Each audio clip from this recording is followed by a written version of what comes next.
चलिए, good afternoon of you. सबको आवाज आ रही है क्लियर?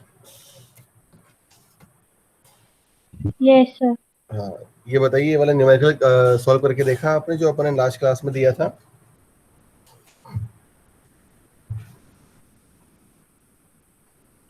न्यूमेरिकल सॉल्व करने की कोशिश करी जो आपको दिया गया था लास्ट क्लास में? बताएं।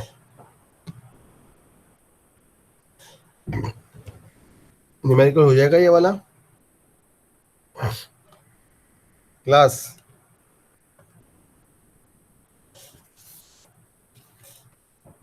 बताएं बेटा। सर सेल्फ इंडक्टेंस की वैल्यू कितनी है? The value of self inductance L is 0.5385। Yes sir, मेरा भी इतना ही आ रहा है। और 0.538। Energy store 1.55। हाँ, एनर्जी स्टोर 1.5। मैं तीनों को आंसर लिख देता हूँ यहाँ पे आप लोगों के लिए। ठीक है, रिलेटिव परमिएबिलिटी जो म्यू आर की वैल्यू आएगी इसमें, the value of mu R is 1046.25। ठीक है, the value of self inductance L is 0.5385 Henry.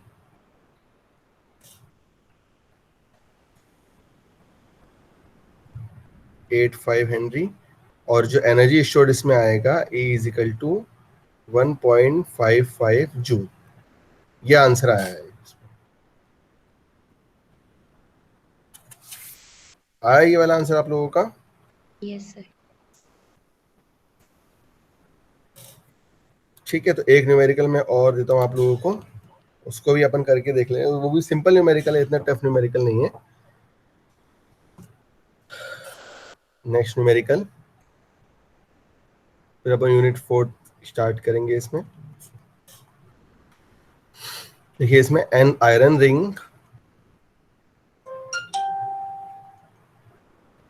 Ring of 400 centimetre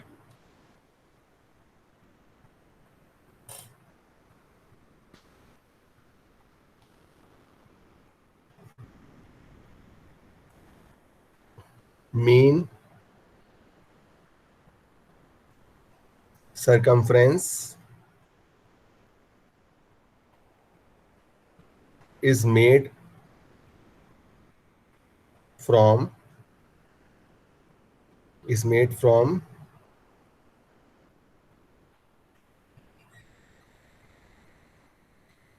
round iron of cross section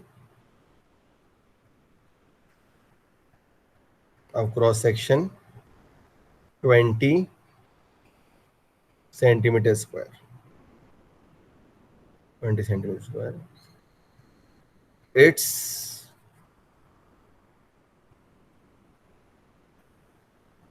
permeability is 500. Full stop.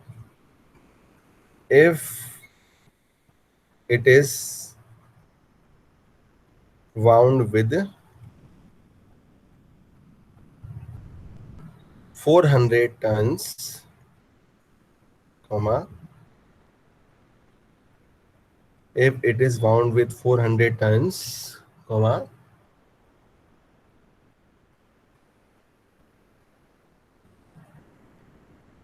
what current would be required?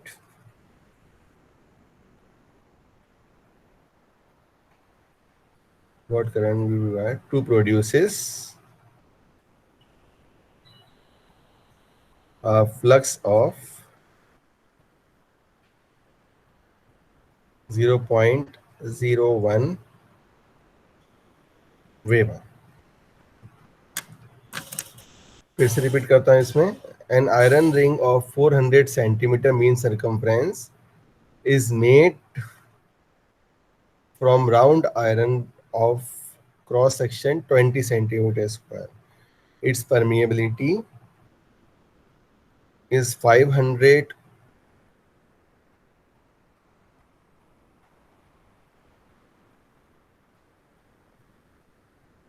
full stop. If it is wound with 400 tons, what current would be required to produce the flux of 0.01 Weber?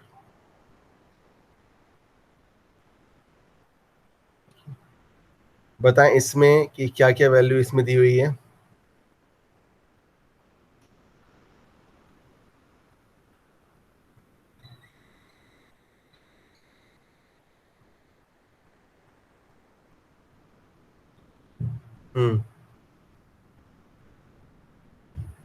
Sir इसमें length दे रखी है sir iron ring की 400 centimetre. हाँ, और sir very good. उसका area of cross section है 20 centimetre square. हम्म. और sir उसकी परमिटिबिलिटी है इज 500 है सर।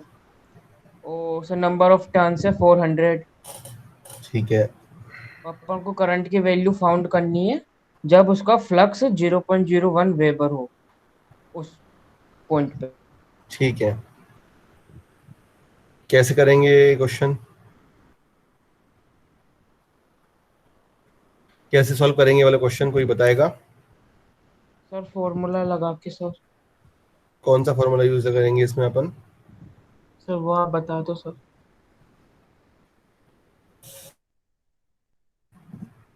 देखो यहाँ पे जो इस न्यूमेरिकल में जो गिवन वैल्यू है आपकी,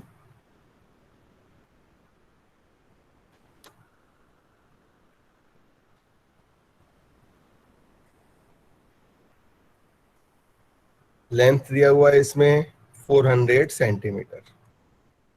ठीक है, मतलब इसको अपन 400 इसको मीटर में कन्वर्ट करेंगे, 10⁻⁻² मीटर, है ना. एरिया दिया हुआ है इसमें 20 centimetre square, that is 20 into 10⁻⁻4 metre square.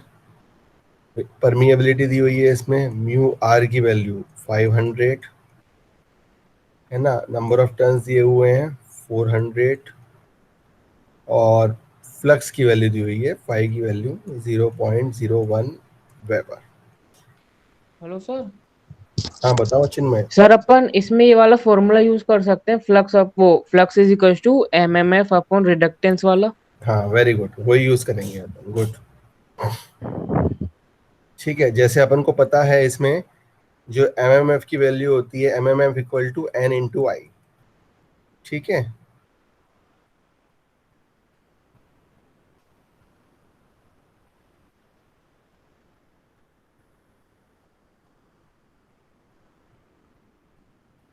ये होता है. तो इस वाले से सबसे पहले अपन एम एम एफ की वैल्यू निकालेंगे, है ना, और यहाँ पुट करेंगे तो आपकी करंट की वैल्यू आपकी फाइंड आउट हो जाएगी. ये क्वेश्चन नंबर 1 हो जाएगी आपकी.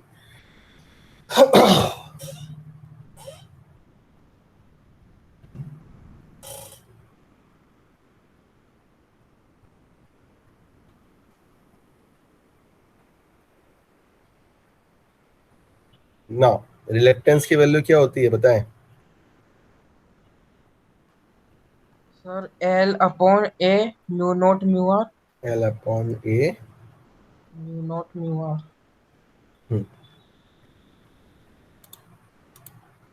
ठीक है, अब हो जाएगा ये question. L upon A mu naught mu R, इससे आप किसकी वैल्यू निकालेंगे? रिलेक्टेंस की वैल्यू आ जाएगी आपके पास. ठीक है, जैसे आप रिलेक्टेंस की वैल्यू निकालेंगे वैसे ही pi is equal to M M F upon reluctance, उससे आपकी किसकी वैल्यू आ जाएगी? एम एम एफ की वैल्यू आ जाएगी. Pi is equal to M F upon reluctance. यहाँ से आपकी किसकी वैल्यू आ जाएगी? You can get the value of M M F is equal to pi into S. ठीक है, रिलेक्टेंस एस होता है अपना, लाइक दिस, है ना. और जैसे ही इसको एम एम एफ को अपने क्वेश्चन में पुट 1 पुट करेंगे, value of current I is equal to क्या हो जाएगा? ये एम एम एफ अपॉन जो आपका नंबर ऑफ टर्न्स दिए हुए है इसमें. अब हो जाएगा ये क्वेश्चन. इससे अभी करंट की वैल्यू आ जाएगी। किसी की आई करंट की वैल्यू?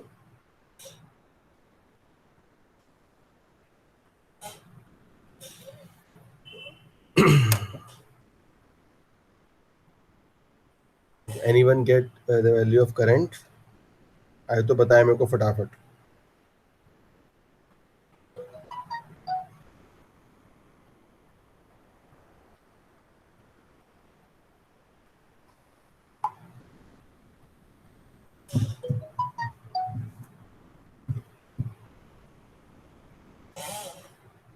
मैं इसको सॉल्व कर रहा हूँ, बताएं इसकी वैल्यू कितनी आ रही है, करंट की वैल्यू?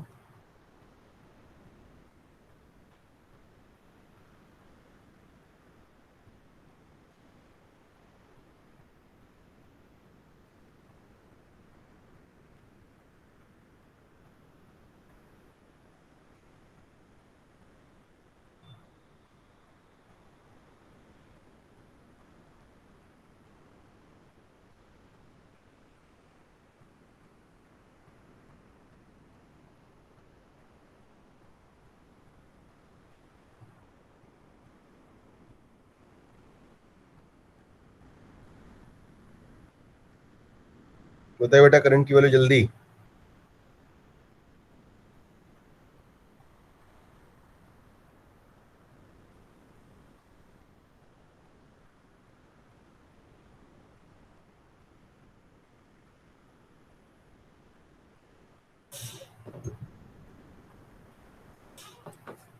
करंट की वैल्यू बताएं कितनी आई इसमें?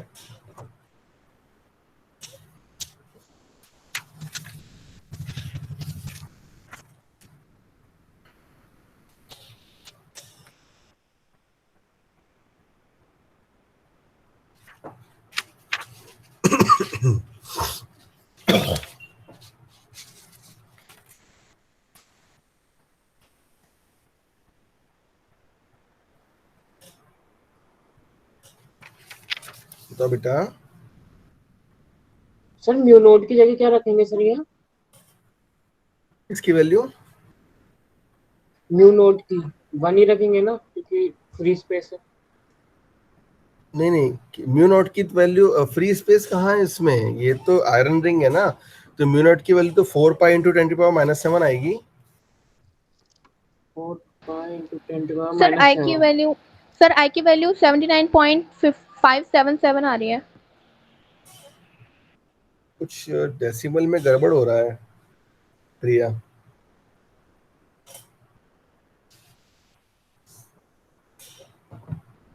सर डेसिमल में तो ऐसा चल जाएगा। अरे तो आई की वैल्यू 7.9 है, उसका 79 आ रहा है, मतलब ओके सर, मैं 8 चेक कर एम्पियर रही और हूँ। 80 एम्पियर, ये डिफरेंस आ रहा है ना चिन्मय, ये कैसे चल जाएगा? सर मुझे लगा बाद में आया डेसिमल पे। नहीं नहीं नहीं, पॉइंट में ये आंसर आ रहा है इसका।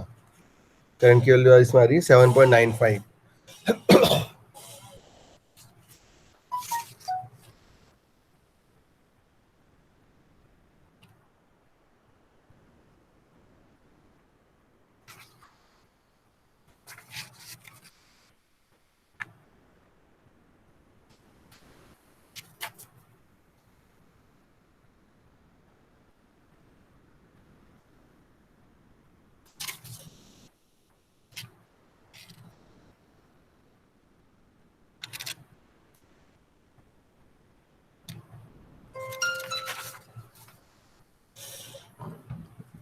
चलो इसको सॉल्व कर लेना आप लोग, ठीक है? एक न्यूमेरिकल में और दे देता हूँ, तो उसको असाइनमेंट में सॉल्व करना आप लोग।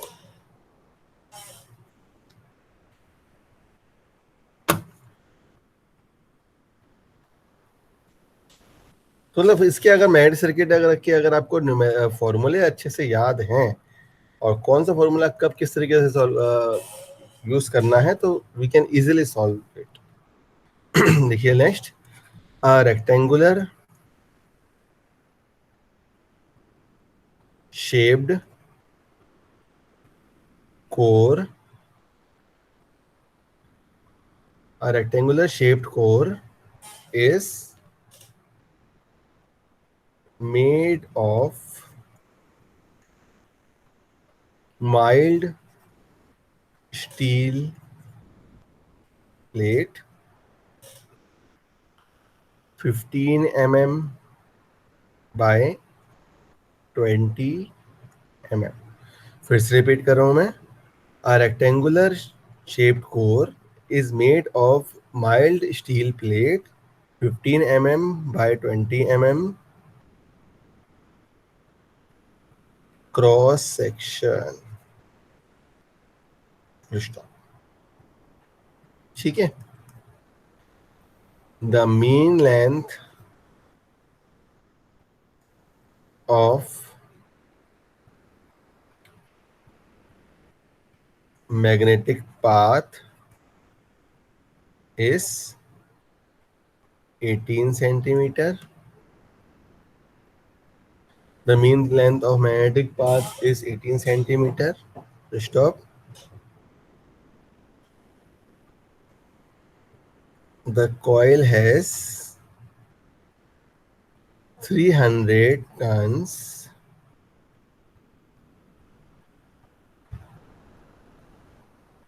and current is 0.7 ampere।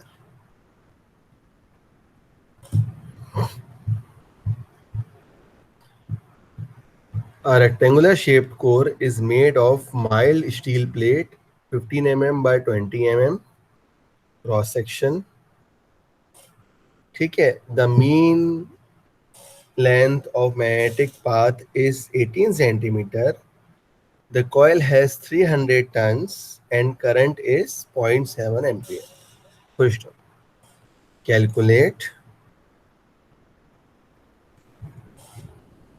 ठीक है, मैं शॉर्ट फॉर्म लिख देता हूँ क्या क्या कैसे कैलकुलेट करना है। Capital H intensity, B flux density, S reluctance and phi flux. H B S and A and phi. ये सारी की सारी वैल्यूज इसमें से अपन को फाइंड आउट करनी है। ठीक है। And assume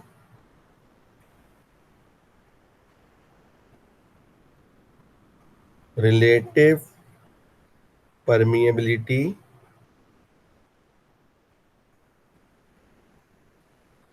of mild steel is 940। ठीक है। assume relative permeability of mild steel is 940।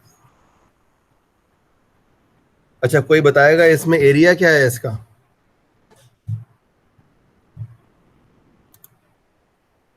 What is the area of this numerical?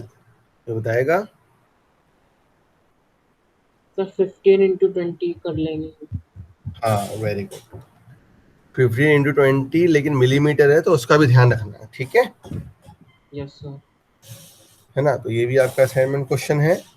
एक ये वाला क्वेश्चन और लास्ट क्वेश्चन, ये दोनों क्वेश्चन अपलोड करूंगा तो इनको आप एक बार सॉल्व करके रखना और उसमें अपलोड कर देना। ठीक है। तो यहाँ तक यूनिट कंप्लीट होती है। अब इसका एक पीडीएफ फाइल भी है, वो मैं आपको दिखा देता हूँ लाइक दिस। है ना? तो ये भी मैं आप लोगों से शेयर कर दूंगा। ये इसी के बारे में है जो अपने टॉपिक्स पढ़े हुए हैं इसमें। है ना? Similarities, dissimilarities, series magnetic circuit जो अलग अलग बनाए गए थे, उससे रिलेटेड न्यूमेरिकल्स।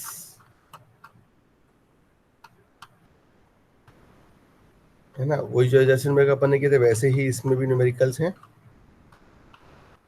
एक और है इसमें लाइक दिस। जो लीकेज फ्लक्स अपन ने बात करी थी वो ये वाला है। मैग्नेटिक लीकेज जो है यहाँ पे उसके बारे में इसमें बताया गया है, लीकेज फैक्टर। ठीक है। और उसी के मिलते जुलते ये न्यूमेरिकल्स। है ना? तो पहले तो आप इसको सॉल्व करना, उसके बाद फिर अपन इसको मैं आप लोगों को शेयर कर दूंगा। क्लियर? तो अब अपन इसमें आगे जाते हैं। जो अपनी नेक्स्ट जो यूनिट है अब मैं आपको बताने जा रहा हूँ, 13 हो गई अपनी। Now the next unit is the single. अब देखिए, अब अपनी यहाँ पे इसमें सिलेबस में 2 यूनिट अपनी इसमें बच रही हैं। एक है आपकी single phase transformer and rotating electrical machine, ठीक है, और एक है आपकी digital electronics devices and circuit. तो दोनों के बारे में मैं आपको ब्रीफ कर देता हूँ। तो इसमें अगर अपन 5th यूनिट की बात करते हैं, तो 5th यूनिट में तो जो आपके टॉपिक्स हैं वो उसमें आपका एनालॉग इलेक्ट्रॉनिक्स और डिजिटल इलेक्ट्रॉनिक्स, इन दोनों का ही आपका पोर्शन कवर हो रहा है। और इसी तरीके से अगर अपन बात करें किसकी, जैसे अगर 5th की बात करें अपन, तो डिजिटल इलेक्ट्रॉनिक्स वाले में आपका number system use in digital electronics, decimal, binary, octal, hexadecimal, their complements, मतलब नंबर सिस्टम और उसके कॉम्प्लीमेंट की बात होगी। उसका ऑपरेशन, ठीक है, फिर उसका conversion, then after De Morgan theorem, है ना। और लॉजिक गेट्स में and gate, or gate, nand gate, मतलब जो अपन यहाँ पे नंबर सिस्टम यूज कर रहे हैं, 0 1 या 1 0 के जो सिस्टम यूज करेंगे उनके अपन यहाँ पे क्या देखेंगे, लॉजिक गेट के सिंबॉलिक रिप्रेजेंटेशन और उसके ट्रुथ टेबल देखेंगे, ठीक है। उसके बाद है इसमें इंट्रोडक्शन टू सेमीकंडक्टर्स। सेमीकंडक्टर्स में इसमें आपका diode, VI characteristics, bipolar junction transistor and their working. और अगर अपन ट्रांजिस्टर पढ़ेंगे तो उसमें आपका introduction to common base, common emitter and common collector transistor configuration. ये तो है 5th यूनिट के बारे में। अब अगर मैं आपको 4th यूनिट के बारे में बताना चाहूँ लाइक दिस, तो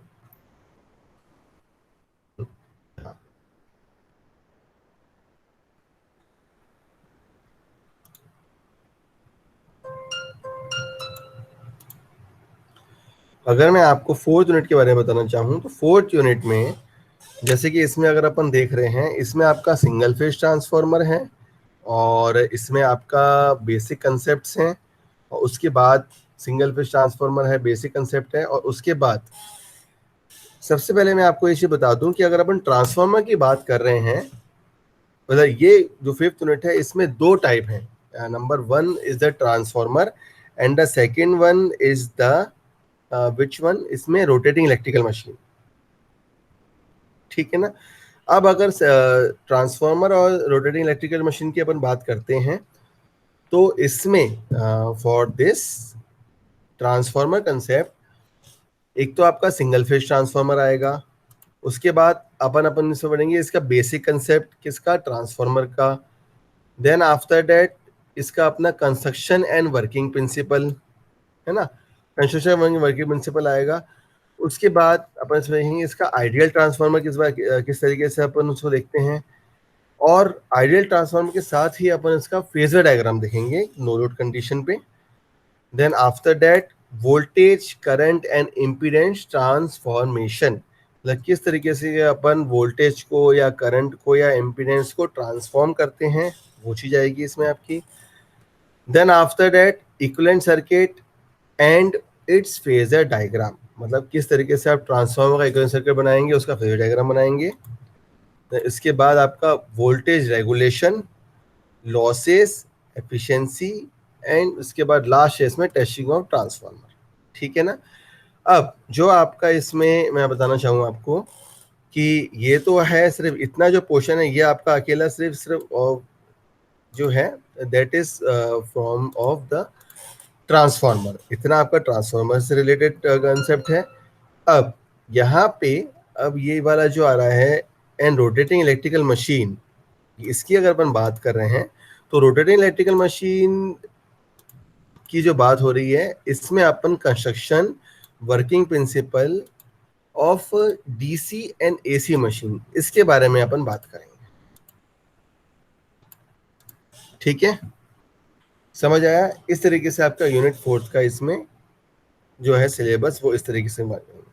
तो जैसे ही अगर अपन यूनिट फोर्थ की अपन स्टार्टिंग करते हैं, मैं आपको बताना चाहूँ यूनिट फोर्थ की स्टार्टिंग में, तो सबसे पहले जैसे अभी अपन लोगों ने इसमें देखा, इसका अगर ब्रीफ रिव्यू अपन देखें, basic concept, construction and features of the transformer. उसके बाद है इसमें आपका voltage, current and impedance transformation, मतलब किस तरीके से अपन एक ट्रांसफॉर्मेशन का यूज़ करते हैं, वो चीज़ इसमें आ जाएगी। देन आफ्टर उसमें उसके बाद आएगा इसमें आपका वोल्टेज इक्विवेलेंट सर्किट, मतलब अगर आपने कोई ट्रांसफार्मर बनाया है तो उसका इक्विवेलेंट सर्किट कैसे ड्रॉ करेंगे, वो चीज़ इसमें आएगी। उसके बाद then after that equivalent circuit आ गया, उसके बाद फेजर डायग्राम, मतलब फेजर डायग्राम अपन बना रहे हैं तो वो चीज़ कैसे आएगी इसमें। उसके बाद है इसमें आपका voltage regulation, losses and efficiency, फिर आपका testing of transformer, auto transformer, ठीक है ना। एज ए इलेक्ट्रिकल इंजीनियर अपन लोगों को ये ट्रांसफार्मर का कंसेप्ट का पता होना बहुत जरूरी है कि ट्रांसफार्मर अपन एक्चुअल में पढ़ते कैसे हैं, ठीक है ना। तो ये तो आपके इसमें मेनली टॉपिक्स हैं। अगर मैं इसमें बात करूं आप लोगों से न्यूमेरिकल पॉइंट ऑफ व्यू से, तो जो आपका इसमें वोल्टेज रेगुलेशन है ना, और लॉसेस वाला पोर्शन जो है, और आपका टेस्टिंग ऑफ ट्रांसफार्मर जो है, ये तीनों ही टॉपिक जो हैं, voltage regulation, losses and efficiency and testing of transformer, इन तीनों से अपन क्या देखते हैं, we can get the numerical approach from these topics.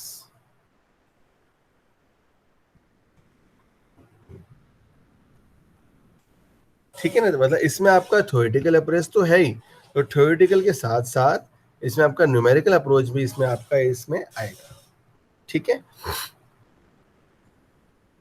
उसके बाद अगर अपन स्टार्ट करें नंबर 1, अब अगर अपन आज की क्लास में स्टार्ट कर रहे हैं कि अगर अपन इंट्रोडक्शन पॉइंट ऑफ व्यू से देखें कि ट्रांसफार्मर एक्चुअली में है क्या, तो जब भी कभी अपन किसी भी ना when we can get the value of the any static device, तो स्टैटिक डिवाइस के बारे में जब अपन बात करते हैं तो हमेशा उसमें ट्रांसफार्मर की बात आती है, ठीक है। मैं इसमें बता देता हूँ कि इस प्रेजेंटेशन में क्या क्या है इसमें, इसके बारे में आपका इंट्रोडक्शन, उसके बाद ट्रांसफार्मर का कंस्ट्रक्शन, कोर टाइप और शेल टाइप ट्रांसफार्मर, ठीक है। Then after ideal transformer, ideal transformer का मतलब ये हो कि उसमें आपका कोई भी लॉस नहीं होगा, कोई सा भी उसमें वाइंडिंग में आपका ओमिक रेजिस्टेंस अवेलेबल नहीं होगा एक्स्ट्रा जो है, कोई भी मैग्नेटिक लीकेज प्रेजेंट नहीं होगा, और कोई भी आपका उसमें लॉसेस प्रेजेंट नहीं होगी। लॉस जो कंसेप्ट है, this is very important concept in regard of for the transformer, ठीक है। उसके बाद ट्रांसफार्मर की इक्वेशन कि अपन ईएमएफ इक्वेशन कैसे निकालते हैं वो अपन इसमें देखेंगे, ठीक है, ये मैं आपको डिराइव करके दिखाऊंगा। उसके बाद जैसे अपन ट्रांसफार्मर की बात करते हैं तो फॉर दैट एक अपना ट्रांसफॉर्मेशन रेशियो आ जाता है आपका, जिसमें अपन देखते हैं कि वोल्टेज रेशियो और करंट रेशियो उसकी वैल्यू भी आती है, वो अपन इसमें देखेंगे, ठीक है। इसमें जो E1 is greater than E2 और E1 is less than E2, इसका मतलब ये है कि आपका ट्रांसफार्मर किस रिस्पेक्ट में है, किस रिस्पेक्ट में, मतलब ये है कि आपका ट्रांसफार्मर स्टेप अप के रिस्पेक्ट में है या स्टेप डाउन के रिस्पेक्ट में है, ठीक है, वो मैं भी आपको बताऊंगा। हाँ, सबसे इंपॉर्टेंट चीज जो है ट्रांसफार्मर की अगर अपन लेते हैं कि इसको हमेशा अपन we can always use the transformer rating in terms of apparent power. Apparent power का मतलब ये है कि इसमें अपना जो एक्चुअल पावर है उसके में नहीं लेते हैं, एपरेंट पावर में लेते हैं, क्योंकि इसमें वोल्टेज और करंट ये दो फैक्टर अवेलेबल रहते हैं, इसमें पावर फैक्टर इसमें अवेलेबल नहीं है, इसलिए इसकी जो यूनिट है ट्रांसफार्मर की, it is always we can always use the volt ampere rating in the transformer, मतलब वोल्ट एम्पियर रेटिंग हमेशा इसमें अपन ट्रांसफार्मर में यूज करते हैं, ठीक है। ये प्रैक्टिकल ट्रांसफार्मर है जिसमें आपका लेफ्ट हैंड साइड जो है वो प्राइमरी वाइंडिंग शो हो रही है और राइट हैंड साइड इसमें सेकेंडरी वाइंडिंग, ठीक है। इसी तरीके से इसमें एक रिफर्ड टर्म आता है, रिफर्ड का मतलब ये है कि जो अपन सेकेंडरी के जो आपके टर्म्स वो हैं, आपके पैरामीटर्स हैं, जब अपन उनको प्राइमरी साइड ले जाते हैं, चाहे आपका रेजिस्टेंस की वैल्यू हो, चाहे आपके रिएक्टेंस की वैल्यू हो, ठीक है ना, ये वैल्यू इसमें आ जाती हैं। उसके बाद एक इम्पॉर्टेंट जो टर्म है वो है आपका इसमें ट्रांसफार्मर लॉसेस, लॉसेस में आपका इसमें आयरन लॉस, कॉपर लॉस, इससे अपन इसको इंडिकेट करते हैं। देन आफ्टर मैंने आपको बताया कि एफिशिएंसी, तो एफिशिएंसी हमेशा अपन उस चीज से इंडिकेट करते हैं जहाँ पे आपको आउटपुट पावर मिले और आउटपुट से अपन इनपुट को डिवाइड करें, तो वो चीज़ आपकी इसमें एफिशिएंसी इंडिकेट होती है। या फिर अपन ये भी कर सकते हैं कि जब भी कभी अपन ट्रांसफार्मर की बात करते हैं तो फॉर द ट्रांसफार्मर प्रिंसिपल अगर अपन इसमें अपना पावर की बात कर रहे हैं तो मान लीजिए कि इसको साफ कर दो। हाँ, मान लीजिए कि इसमें अपन ने क्या किया, फॉर दैट अगर कोई भी अपन इसमें ट्रांसफार्मर की बात कर रहे हैं, लाइक ये ट्रांसफार्मर अपन इसमें बनाया,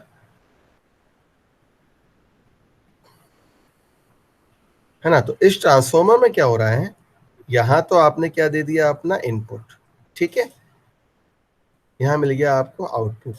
अब इनपुट और आउटपुट इन दोनों के बीच में एक चीज और आती है, वो चीज क्या होती है, इसी के साथ साथ यहाँ पे आपके लॉसेस प्रेजेंट हो जाते हैं, ठीक है ना, समझ आया। तो लॉसेस का फैक्टर भी अपन इसमें देखते हैं कि चाहे वो कोई सी भी टर्मिनोलॉजी हो, उसमें आपके लॉसेस का टर्म तो इसमें रहेगा ही रहेगा। और यहाँ पे जो अवेलेबल हैं लॉसेस वो आपके कोर लॉस और कॉपर लॉस, ये दो टाइप के इसमें लॉसेस इसमें आपके अवेलेबल रहेंगे। तो यहाँ पे लॉसेस का भी आपका बहुत ही इंपॉर्टेंट टर्म, ठीक है ना। तो इसमें अगर लॉसेस भी आपके इसमें से निकलेंगे, आउट होंगे। मतलब मान लीजिए यहाँ पे कोई इनपुट अपन दे रहे हैं, तो इनपुट से अगर अपन आउटपुट में जाएंगे तो उसके साथ हमको लॉसेस भी मिलेगा, इसलिए यहाँ पे इनपुट पावर को अपन ने आउटपुट प्लस लॉसेस के टर्म पे भी इसमें इंडिकेट किया हुआ है। तो लॉसेस का जो टर्म है वो आपकी एफिशिएंसी जब अपन इसमें निकालते हैं, we can also denote the efficiency term in terms of losses, ठीक है। उसके बाद रेगुलेशन आता है आपका। रेगुलेशन का मतलब ये है कि ट्रांसफार्मर में सबसे पहले जो स्टार्टिंग होती है, अपन जब इसकी स्टार्टिंग करते हैं तो we can use the no load condition. अगर अपन नो लोड कंडीशन लेते हैं तो नो लोड कंडीशन में क्या होता है कि ट्रांसफार्मर में अपन सेकेंडरी वाइंडिंग में कोई सा भी लोड कनेक्ट नहीं करते, ठीक है। तो इनिशियली लोड कनेक्ट नहीं होता, इसलिए यहाँ पे जो अपन डाउन वोल्टेज रेगुलेशन या अप वोल्टेज रेगुलेशन को अपन इसमें इंडिकेट कर रहे हैं, इसका मतलब ही ये हो रहा है कि यहाँ पे जो अपना डिफरेंस आ रहा है वोल्टेज रेगुलेशन का, वो हमेशा कब आएगा, जब अपन वोल्टेज को जीरो पोजीशन से मैक्सिमम पोजीशन में ले जाएं या जीरो पोजीशन को वेरी करें। मतलब जब आपका ट्रांसफॉर्मर लोड कंडीशन में नहीं था वो हो गया आपका नो लोड कंडीशन, ठीक है। और जब आपका कंडीशन ट्रांसफॉर्मर आपने फुल लोड कंडीशन में ले लिया आपने, तो वो हो जाती है आपकी फुल लोड कंडीशन।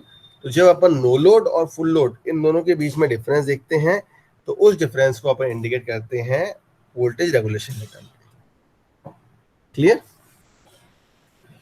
ऐसी एक ऑटो ट्रांसफार्मर है। ऑटो ट्रांसफार्मर में अपन क्या देखते हैं कि it is a single winding transformer, जिसको जैसे अपन ने आप लोग जब प्रैक्टिकल करते हैं तो जब अच्छा, तब किसी ने ऑटो ट्रांसफार्मर के बारे में नाम सुना है अभी तक कि ऑटो ट्रांसफार्मर का यूज आपने कब कब किया है? ऑटो ट्रांसफार्मर का आपने नाम कब सुना, ये मुझे बताएं, तो बता पाएगा?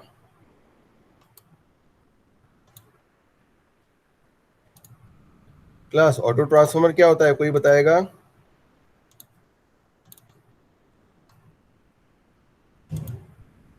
सर वोल्टेज को वेरी करने के लिए इसका यूज करते हैं,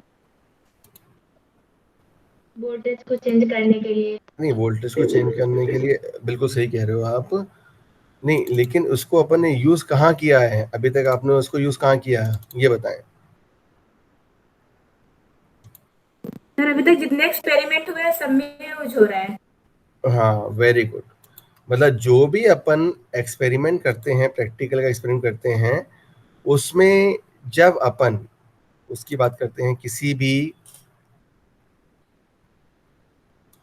इनपुट, जैसे इनपुट सप्लाई आपने दिया, ठीक है, कोई भी आपने इनपुट सप्लाई दी है, तो उस इनपुट सप्लाई से when we got the required voltage, मतलब कोई सा भी आपको रिक्वायर्ड वोल्टेज चाहिए, तो उसके लिए फॉर दैट रिक्वायर्ड वोल्टेज अपन क्या करते हैं, ऑटो ट्रांसफार्मर का यूज करते हैं। तो ऑटो ट्रांसफार्मर का यूज इस तरीके से किया जाता है कि आप अपने वोल्टेज को वेरी कर सको, ठीक है ना, वोल्टेज को वेरी कर सको, मतलब जो मान लीजिए आपको 3-4 रीडिंग इकट्ठी चाहिए, ठीक है ना। अब 3-4 रीडिंग अगर आपको चाहिए, इट मीन्स दैट कि अगर 3-4 रीडिंग के लिए आपको उसको देखना है, किसको, द वैल्यू ऑफ वोल्टेज जो भी आपके आउटपुट में आ रही है, तो उसके लिए we can get the terminology of transformer, ठीक है। तो अपन अब स्टार्ट करते हैं। 1 मिनट में आप लोगों से 1 मिनट में स्लाइड शेयर कर रहा हूँ, 1 सेकेंड।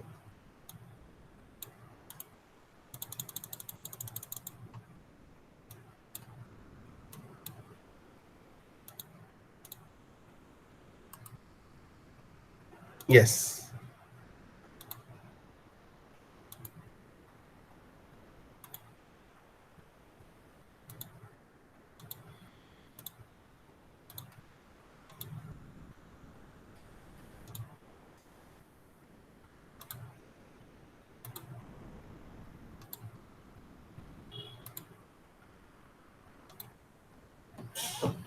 चलिए।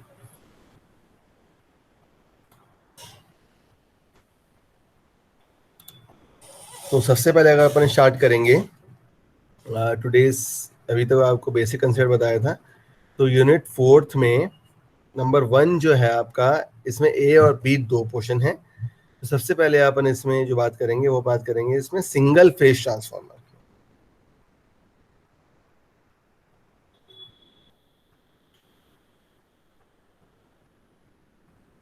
सिंगल फेज ट्रांसफार्मर की बात करेंगे, ठीक है।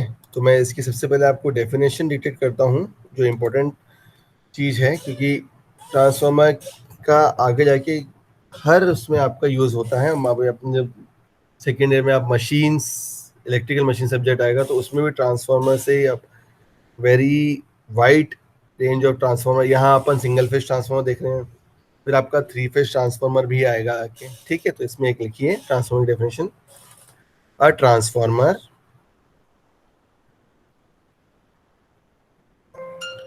A transformer is an AC static device. A transformer is an AC static device which transfers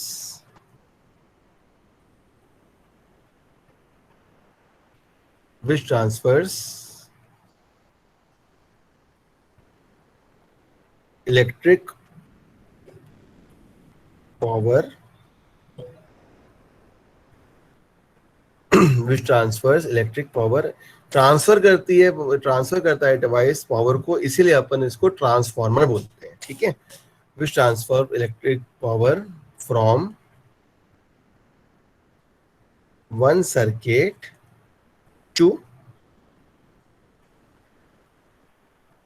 another circuit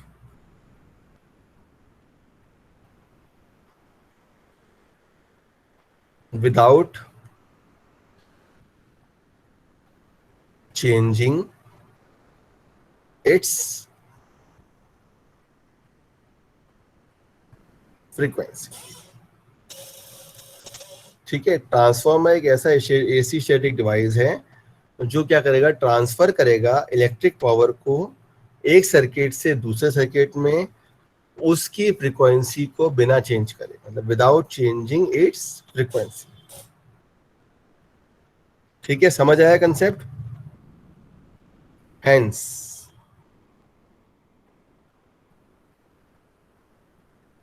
the main function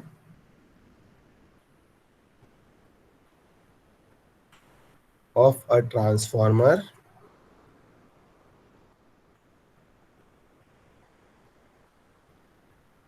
is to raise or lower the voltage. Hence, the main function of transformer is to raise or lower the voltage in AC circuit with a corresponding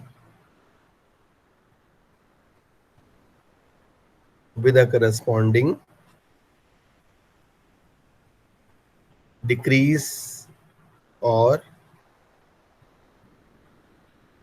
increase in current, with a corresponding decrease or increase in current at the same frequency.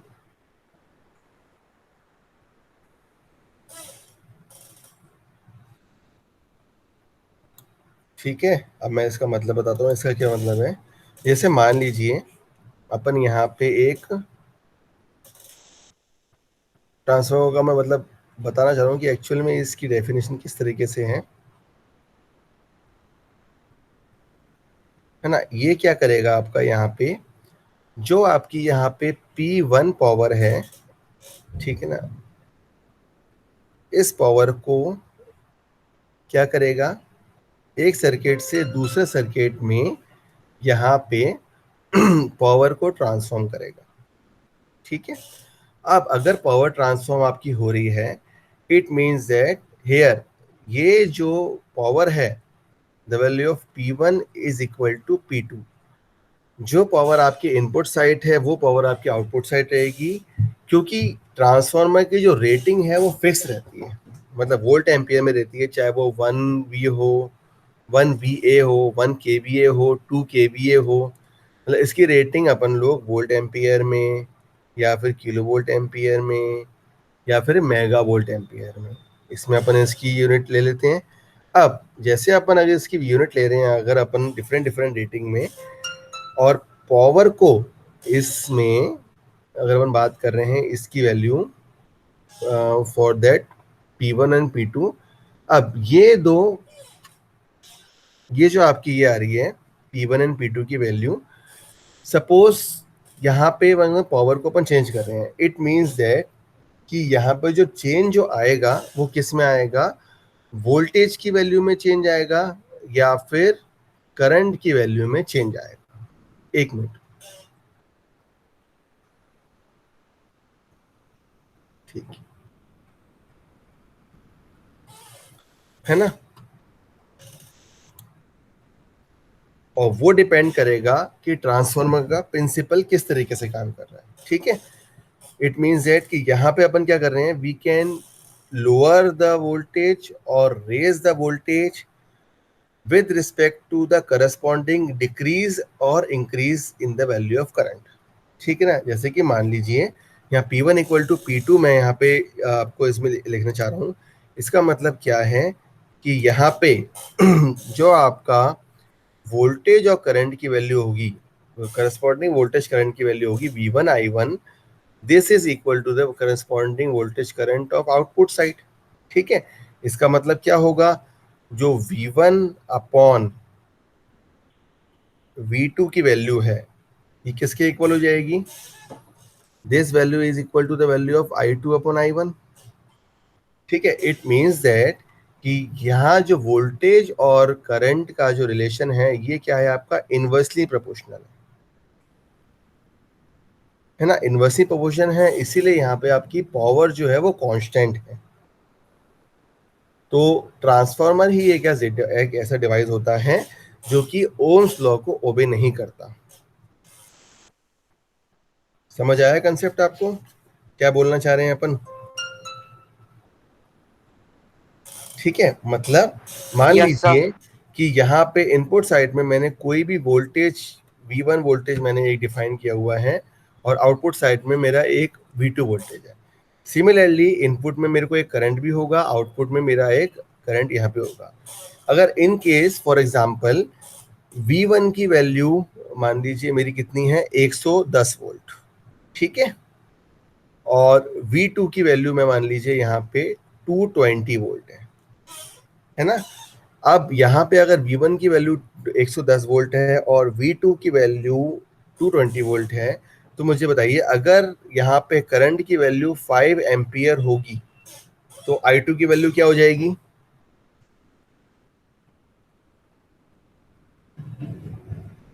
What is the value of I2? इसके corresponding current की value क्या होगी, कोई बताएगा? Sir ये Ohm's law को अगर follow करे तो जस्ट डबल हो जाएगी।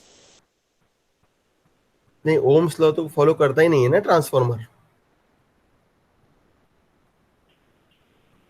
2.5 सर। 2.5, very good Sanjana.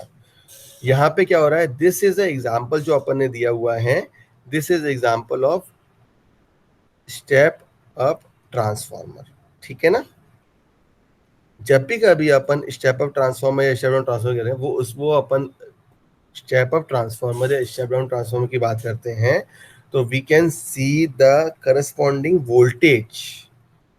मेरी बात समझ आई? तो यहाँ पे अगर वोल्टेज की वैल्यू अगर मैं इंक्रीज कर रहा हूँ तो उसका करस्पॉन्डिंग मतलब वोल्टेज डबल हो रहा है। V1 आपका 110 वोल्ट है, V2 मैंने क्या है यहाँ पे, V2 मेरा यहाँ पे डबल हो रहा है, मतलब 220 वोल्ट हो रहा है। तो उसके करस्पॉन्डिंग जो करंट की वैल्यू है अगर यहाँ पे 5 एम्पियर है तो वह यहाँ पे इस I2 की वैल्यू कितनी हो जाएगी? 2.5 एम्पियर, ठीक है। और दोनों का ही करस्पॉन्डिंग जो पावर है वो दोनों सेम आ रहे हैं कि नहीं आ रहे हैं? देखो इसमें P1 की वैल्यू और P2 की वैल्यू सेम आ रही है।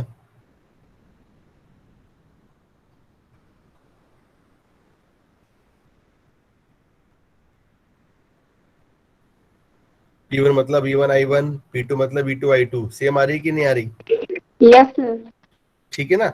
मतलब ये क्या हो गया आपका एक कांस्टेंट पावर डिवाइस। समझ आया? कोई भूलेगा तो नहीं अब इसको। और इसमें एक चीज और ध्यान रखना है अपन को, जब अपन ट्रांसफार्मर की बात करेंगे तो इस टाइम पे जो करस्पॉन्डिंग आपका फ्रीक्वेंसी है वो आपकी सेम रहेगी। मतलब फ्रीक्वेंसी अगर आपकी 50 हर्ट्ज है तो सॉरी, अगर आपकी फ्रीक्वेंसी यहाँ पे आपकी 50 हर्ट्ज है तो फ्रीक्वेंसी की वैल्यू में कोई भी चेंज नहीं आएगा, कभी भी फ्रीक्वेंसी इसमें चेंज नहीं होगी। फ्रीक्वेंसी अगर आपकी 50 हर्ट्ज है तो फ्रीक्वेंसी आपकी 50 हर्ट्ज ही रहेगी। क्लियर?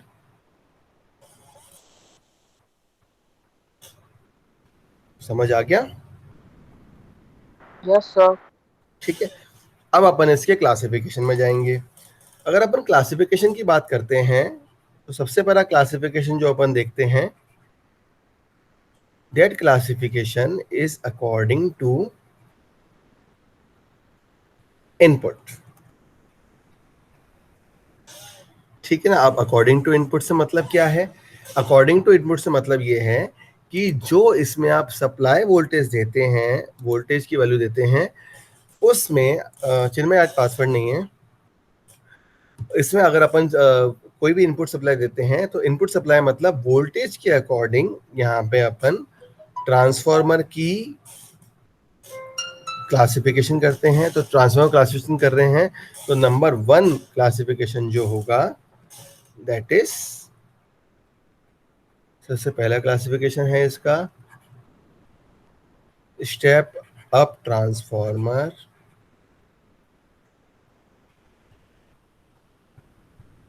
और दूसरा क्लासिफिकेशन इसका हो जाएगा स्टेप डाउन ट्रांसफार्मर।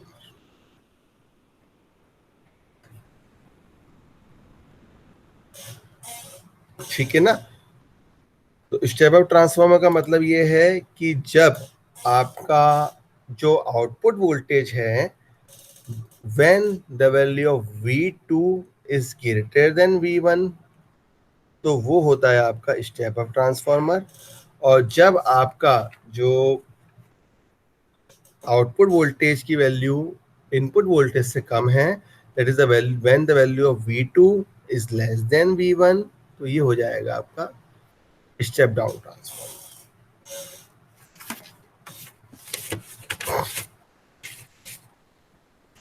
ठीक है, समझ आया?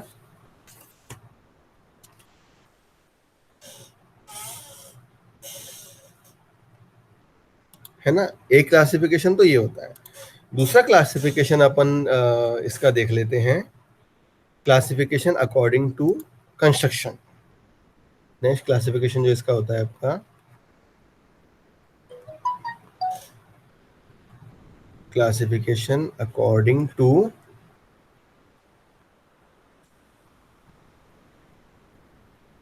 कंस्ट्रक्शन। ठीक है ना? अब अकॉर्डिंग टू कंस्ट्रक्शन की बात हो रही है, तो जैसा अपन नाम देते हैं, तो कंस्ट्रक्शन में सबसे पहले जो नाम आता है आपका, जो अपना जनरल ट्रांसफार्मर, अभी तक अपन उस मैग्नेटिक सर्किट में भी अपन एग्जांपल देखा था, दैट ट्रांसफार्मर इज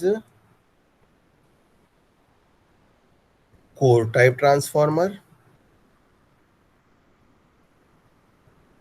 ठीक है, और दूसरा जो इसका क्लासिफिकेशन होता है that is shell type transformer. ठीक है, अब मैं इन दोनों का मतलब बताता हूँ आपको क्या होता है। कोर टाइप और शेल टाइप ट्रांसफार्मर का मतलब ये है कि जब आपको अपनी वाइंडिंग का अरेंजमेंट अपन देखते हैं, तो उस वाइंडिंग के अरेंजमेंट के अकॉर्डिंग अपन इस कोर टाइप ट्रांसफार्मर और शेल टाइप ट्रांसफार्मर का क्लासिफिकेशन देखते हैं। जैसे सबसे पहले अगर अपन कोर टाइप ट्रांसफार्मर की बात करें, तो लाइक दिस, इसे मान लीजिए मैंने एक ट्रांसफार्मर बनाया। ठीक है, ये मैंने एक ट्रांसफार्मर की वाइंडिंग बनाई है। This is the primary winding like this, this is a secondary winding like this। ठीक है, प्राइमरी सेकेंडरी। अब देखो यहाँ पे कोर मटेरियल सेम है, लेकिन कोर मटेरियल है, लेकिन आपका वाइंडिंग का जो अरेंजमेंट है वो डिफरेंट डिफरेंट लोकेशन पे है। मतलब इनपुट सप्लाई में यहाँ पे आपने प्राइमरी वाइंडिंग कनेक्ट करी हुई है, और आउटपुट में यहाँ पे आपने सेकेंडरी वाइंडिंग करी हुई है। अब ऐसे ही अगर अपन शेल टाइप ट्रांसफार्मर की बात मैं आप लोगों से करूं, तो जो अपन ने एग्जाम्पल लिया था किसका, पैरेलल मैग्नेटिक सर्किट का, तो वहां जो अपन एग्जाम्पल लिया था, जब आपको पैरेलल मैग्नेटिक पार्ट मिले थे, तो that is the example of shell type transformer like this. जैसे कि ये आपका हो गया, मतलब एक ही लिम्ब में आप अपनी दोनों वाइंडिंग अगर कनेक्ट कर रहे हैं, मान लीजिए ये आपकी प्राइमरी वाइंडिंग हो गई। ठीक है, और इसी में आपने यहाँ आपने सेकेंडरी वाइंडिंग कनेक्ट करी हुई है। ठीक है, दोनों में मतलब समझ आया? तो कोर टाइप ट्रांसफार्मर जनरली अपन यही लेके चलते हैं कोर टाइप ट्रांसफार्मर के लिए ही, लेकिन जब अपन बात करते हैं इसके लोकेशन की, तो जब अपन एक ही लोकेशन में, जब अपन दो एक ही लिम्ब में या एक ही आयरन, जैसे मान लीजिए ये आपने एक आयरन पीस लिया हुआ है, ठीक है, यहीं पे आपने प्राइमरी और यहीं पे आपने सेकेंडरी, ये हो जाएगा अब शेल टाइप। अब मान लीजिए आपने जो अलग अलग डिफरेंट डिफरेंट लोकेशन पे, इसमें आपने लेफ्ट हैंड साइड वाले में आपने प्राइमरी वाइंडिंग कनेक्ट करी हुई है, राइट हैंड साइड में आपने सेकेंडरी वाइंडिंग कनेक्ट करी हुई है, तो ये हो जाएगा आपका, that is the example of shell type transformer. ठीक है, समझ आया?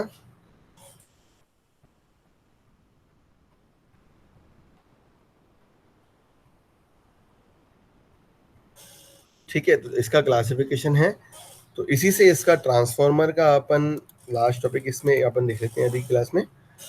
तो फॉर दिस, जब अपन ट्रांसफार्मर के कंस्ट्रक्शन की बात करते हैं, क्योंकि सबसे पहले तो कंस्ट्रक्शन होगा, उसके बाद ही तो अपना वर्किंग प्रिंसिपल इसमें आगे आएगा।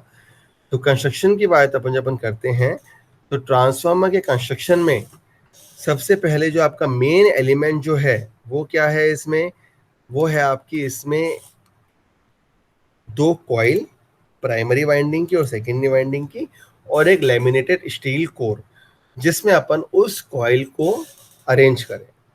ठीक है ना? For this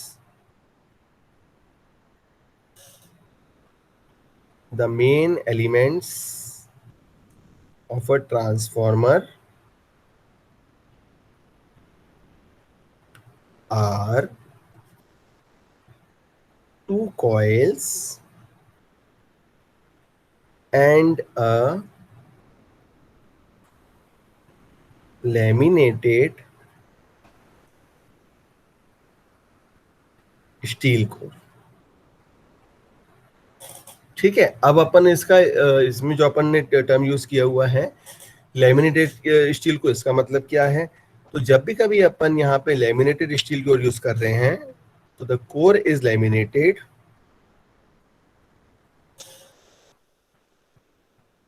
the core is laminated to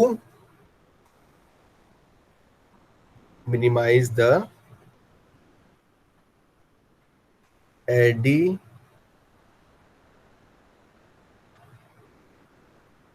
loss। ठीक है ना, तो कोर का जो लेमिनेशन वो इस तरीके से अपन करते हैं किसी भी इंसुलेटर से, मतलब एक तरीके का अपना जो आयरन पीस है उसमें अपन इंसुलेटर से अपन उसमें लेमिनेशन करते हैं। तो उससे क्या होता है, आपका जो भी आपका ट्रांसफार्मर में लॉसेस रहते हैं तो उससे अपना जो भी लॉस हो रहा है वो आपका मिनिमाइज हो जाता है for the construction point of view. ठीक है ना, समझ आया? तो ट्रांसफार्मर के कंस्ट्रक्शन में ये चीज इंपॉर्टेंट चीज है कि यहाँ पे आपके इसमें आपका एक लेमिनेटेड स्टील कोर, इसका आपको ध्यान रखना है। ठीक है ना, लेमिनेटेड स्टील कोर का आपको ध्यान रखना है कि अपन उसको किस तरीके से वाउंड कर रहे हैं। जैसे कि अपन वाइंडिंग अपन यूज कर रहे हैं, तो ये वाइंडिंग मतलब प्राइमरी वाइंडिंग से में अपन यूज कर रहे हैं। सिमिलरली इस तरीके से भी अपन अरेंजमेंट, जैसे अपन ने यहाँ पे एक प्राइमरी और सेकेंडरी अपन यहाँ पे कोर टाइप और शेल टाइप में दिखाया हुआ है, वैसे अपन प्राइमरी और सेकेंडरी इस तरीके से भी अपन इसको अरेंजमेंट में दिखा सकते हैं। ठीक है ना, और इसका जो अपन यूज करेंगे लेमिनेशन का, we can always use the laminated steel core. This is your core material, है ना? क्लियर? नेक्स्ट क्लास में अपन जो इसका स्टार्ट करेंगे, we can use the basic principle and operation of transformer.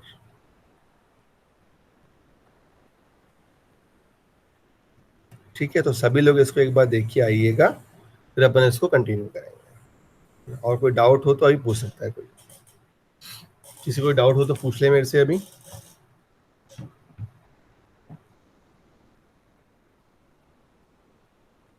कोई डाउट किसी को? सर आप प्रीवियस स्लाइड दिखा दीजिए। बोलो प्रिया, क्या पूछ रहे हो? नो सर, कुछ पूछना है जिससे कॉपी करना था। अच्छा, थैंक यू सर। ठीक। ठीक है, तो कंस्ट्रक्शन में अपन को ध्यान रखना है, ट्रांसफार्मर में दो कॉइल तो अपन यूज करेंगे ही करेंगे। तो वो जो दो कॉइल होंगी, एक होगी आपकी प्राइमरी वाइंडिंग, एक होगी आपकी सेकेंडरी वाइंडिंग। तो उसी के अकॉर्डिंग फिर अपन अरेंजमेंट करेंगे। ठीक है, सप्लाई का और लोड का। क्लियर?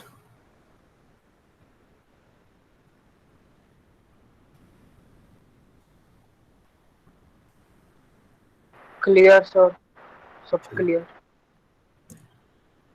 ओके बेटा, गुड डे। इसको देखना, फिर अपन इसको स्टार्ट नेक्स्ट क्लास से फिर से देखेंगे। Thank you sir. Thank you sir. Okay.